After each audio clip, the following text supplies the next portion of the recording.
ধ্বংসস্তূপে পরিণত হয়েছে ইসরায়েলের কেন্দ্রীয় শহর তেল আবিবের বেশ কিছু স্থান। নাগরিকদের নিরাপদ স্থানে সরিয়ে নিলেও গুড়িয়ে গেছে তাদের বাসস্থান। উদ্ধারকারী দল ও ইসরায়েলিরা ক্ষয়ক্ষতি পরিদর্শন করছেন। কেউ কেউ জরুরি জিনিস উদ্ধারে নেমেছেন, কেউ আবার ধ্বংসাবশেষ দেখে কান্নায় ভেঙে পড়েন।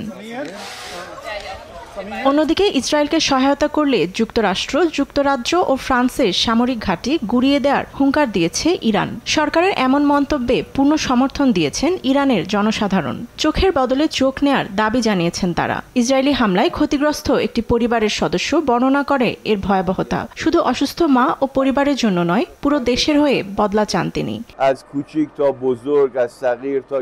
এটা এখন আর কোনো নির্দিষ্ট ব্যক্তির কথা নয়, এটা আমাদের মাতৃভূমির উপর চরম আঘাত ছিল। তরুণ, বৃদ্ধ, পুরুষ কিংবা নারী সবাই ইসরায়েলের উপর ক্ষুব্ধ। তারা প্রতিশোধ নিতে প্রতিজ্ঞাবদ্ধ। এমনকি যদি এর জন্য খালি হাত, বালি বা মাটি ব্যবহার করতে হয় তাই করব। সৃষ্টিকর্তার সাহায্যে আমরা বিশ্বাসী।